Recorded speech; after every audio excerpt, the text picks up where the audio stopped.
Today we're going to be working on the two different styles around the world, catching the ball on the foot and going around, and doing it without catching the ball on the foot. The first one we're going to do is catch. So what I want you to do is to bounce the ball and get practicing catching that ball on your foot. Now it doesn't matter if the ball gets on your foot and it drops off, not a problem. Get the ball back in your hands again. Practice catching that ball on the foot. Now to start off with, I put a little bit of backspin on the ball.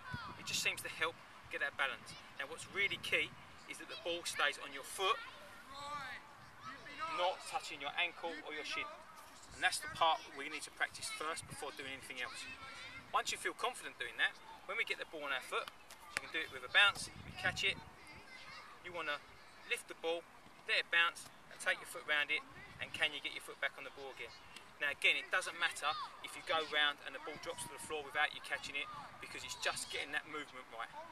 Coming inside the ball and outwards and getting that foot around. Now as you get more confident, you'll get your bouncing and you can get your foot around and get that catching. Now as I said, you're not going to get it every time. Get a catching, take that foot around and try and get that catching again. And you're just going to keep practicing that, getting that foot around and getting that catching.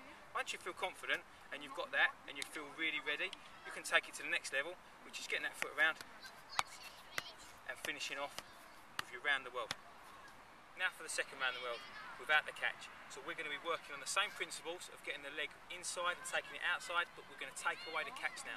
So to start off with, I'm just going to bounce the ball, get my leg around it and catch it with my hands. Just a little catching there, just get used to that movement of getting my leg around the ball. Once I've practiced that enough and I'm happy with my movement, I'm going to do the same thing but with kick-ups. So I'm kicking the ball up in the air, we get the bouncing, a leg round, and we try and keep the ball moving with kick-ups if we can. Now once we've done that and we feel confident, then we can move on to the next stage. But remember, it doesn't matter if the ball drops to the floor.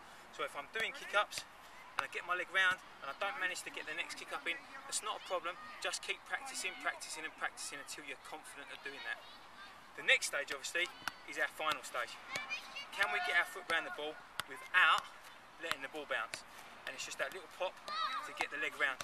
Now keeping clear and making sure that we're touching the ball with the outside of our foot and it's just spinning round, okay? And that is round the world without a catch. Now we're going to take all the touches we've learnt so far and we're going to put them into a routine.